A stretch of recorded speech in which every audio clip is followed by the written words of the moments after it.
the first day he comes into training, you're thinking, oh dear, this guy might not be here long. He's just got everything, absolutely everything. It's almost sometimes too easy for him. I mean, you can try and run him, he'll out-sprint you. You can try and out-muscle him, he'll beat you physically. The way he performed over the last few seasons has been world class. Driving in, beating 2-3 men, scoring goals, taking free kicks, and he looked a threat every time he got on the ball. We're all happy to have you here at Liverpool. Yeah, you're an amazing person.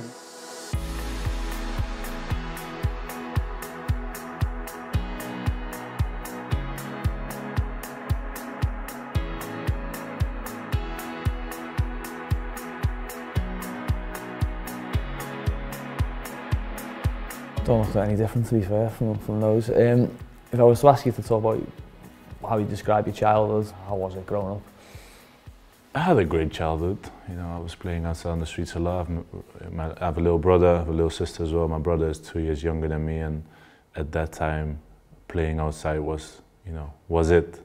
Of the two of us, he was most of the time the goalkeeper, so I just, you know, tried to score some goals on him, and I was always trying to be active, playing different sports, whether it was sort of baseball kind of games or basketball, badminton, and then football. Obviously, it was great. You know, I was 2 years at my club in the neighborhood, what you just saw in the picture, Radius 19, and then I went to Willem II, who I played for 10 years, and I enjoyed every bit of it. It was amazing. Hi Virgil, allereerst gefeliciteerd met het geweldige succes van Liverpool, het winnen van de Champions League. Dat is natuurlijk waar heel veel spelers alleen maar van kunnen dromen. Je hebt het gedaan. Dat is goed voor het Nederlandse voetbal, daar heeft iedereen baat bij. Ik ook, hier in Oezbekistan. Dus ga daarmee door en ik wens je heel veel succes met het voetbal, maar ook persoonlijk vlak met je familie. En ik hoop je ooit nog eens in levende lijven te zien. Tot ziens. Bye. Groningen made your debut there. That's Peter Hoekstra who gave you that.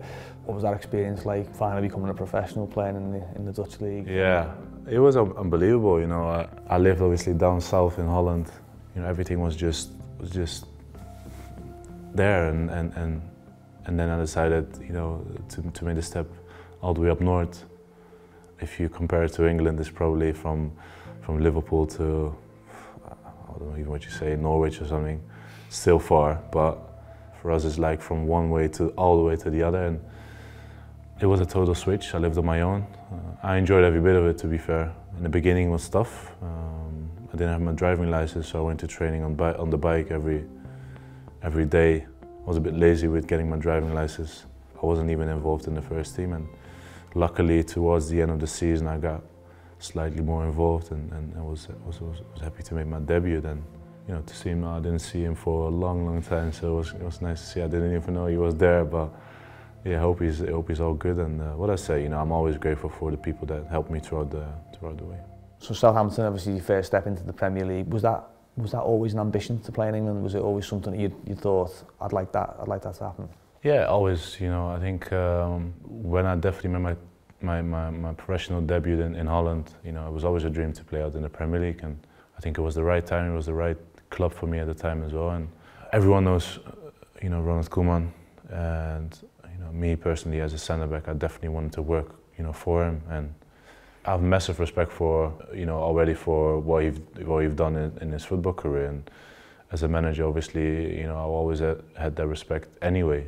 At Groningen, I think I've met his dad, who sadly passed away a couple of years ago, who we've spoken to at the time as well, and I'll always be very thankful for that too. Obviously, when you left Southampton and came to Liverpool, it seemed and it felt like this was the only place that you wanted to be.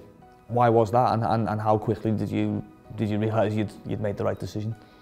I made the decision based on many things, and just I think my feeling is always the most important thing, and I think Liverpool just, you know, were the strongest in multiple, you know, factors, and you know, the whole feeling that, you know, everyone is having here, and I've been here almost 2 years now, and so far so good, and Obviously, in football, you never know what can happen in the future. But so far, I'm just very happy and glad that I made the decision to come here, and hopefully, it will always be good.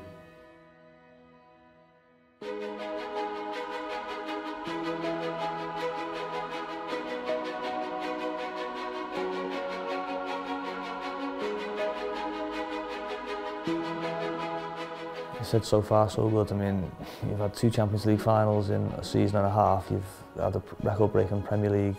Did you think it'd go this well? Wasn't expecting to be in the Champions League final straight away, if I'm absolutely honest. I was hoping to just, play as good as I can, settle in the team. You never know what might happen, but to be in the Champions League final was something very special. And on a personal level, in that case as well, I think the year before I went to the final myself to watch it in Cardiff, and then the year after I was actually playing the final. Unfortunately, lost it.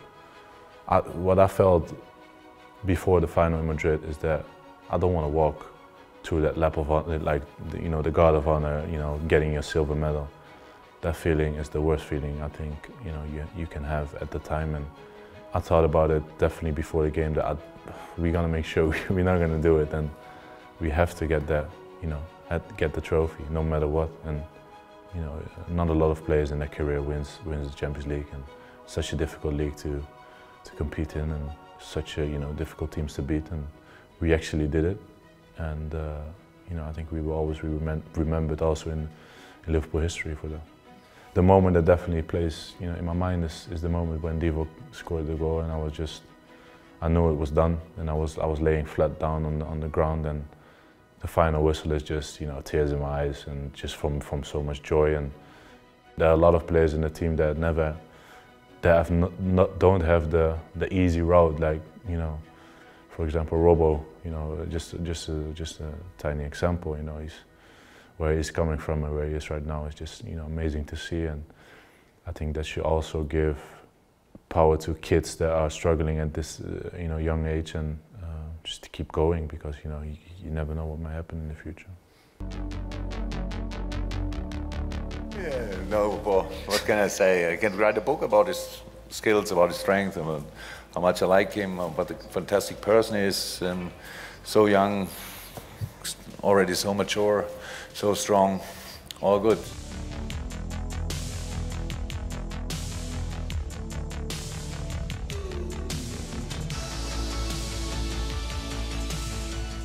Talking about the manager then, because I sit in press conferences sometimes, and when he talks, I sometimes feel like I want to go out and play, and I can't imagine what it must be like for a player to play under them.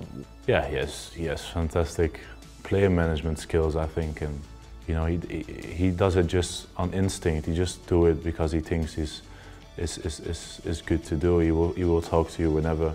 I definitely have a special connection, I think, with him. And what I said before, I will always be grateful for him making sure that I was gonna come here. And yeah, he's just a fantastic, complete manager with a clear plan, and the whole philosophy of the club with him, with the staff, with the players. It's all one, and I think that's very important at the football club. And hopefully, we can achieve more things all together. You're an amazing person. It's difficult to say a lot of good things about you, but I'm happy that I have you as a teammate. Not only here, I'm also lucky to have you as a teammate at the national team. And I hope this will be the first of many. Yeah, congratulations and good luck for the rest of your career. Captaincy and a nation that looks like it's on the way back up after some difficult times. How much pride does it give you to represent the Netherlands and to be captain? Yeah, I'm so very proud of that. And as a young football player in Holland, I think the dream is always to play for your country, wear that orange shirt. To actually make my debut against Kazakhstan away was unbelievable, and give me so much good feelings, proud moments. And obviously we've known difficult times, but at the moment it's looking good at the moment, and we have to keep working, stay humble, and get back to participating in tournaments. And for now, I'm just very happy and proud to be the captain of our nation, and hopefully lead the boys on in the next tournaments.